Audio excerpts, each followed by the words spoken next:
అప్పుడొక వృద్ధురాలు అక్కడికొచ్చి లడ్డూ పళ్ళెమిచ్చింది. ఆ రుచి చూసిన పూజారులు ఆశ్చర్యపోయారు. ఆమె వారికి లడ్డూ తయారీ విధానం చెప్పి క్షణాల్లో అదృశ్యమైంది.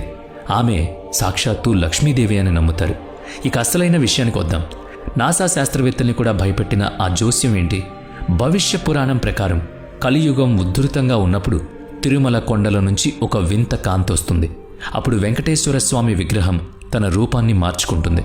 2018లో వచ్చిన నాసా రహస్య నివేదిక ప్రకారం తిరుమల పర్వతం కింద ఒక అజ్ఞాత శక్తి వనరు ఉంది. అది ప్రతి ఏటా 0.3% చొప్పున పెరుగుతోంది. ఇదే గనక కొనసాగితే 2035 నాటికి ఇక్కడి నుంచి ఒక భారీ అయస్కాంత తుఫాన్ వచ్చే ప్రమాదం ఉందని శాస్త్రవేత్తలు చెప్తున్నారు. 2020లో ప్రాజెక్టు గరుడా పేరుతో నాసా ఇక్కడ పరిశోధనలు చేసింది. ఆ లీక్ అయిన పత్రాల ప్రకారం ఇక్కడ రాళ్లలో దొరికిన లోహం అంతరిక్షంలో ఉల్కల్లో ఉండే లోహం లాంటిది. భూకంప మాపక యంత్రాలు ఇక్కడ రోజుకు 3 సార్లు ఒక వింత శబ్దాన్ని రికార్డ్ చేస్తున్నాయి. ఆ శబ్దం అచ్చం ఓం అనే పదంలో ఉంది. పర్వతం కింద ఉన్న భారీ గుహలో ఏదో ఒక సజీవ శక్తి స్పందిస్తుంది అనేది నమ్మకం. మరిదంతా కలియుగ అంతానికి సంకేతమా? ఏదేమైనా కూడా ఆ వెంకటేశ్వర స్వామి లీలలు మాత్రం నిజంగా అద్భుతం. మరి మీరేమంటారు? మీరు తిరుపతి వెళితే గనక, వెంకటేశ్వర స్వామి భక్తులైతే గనక గోవింద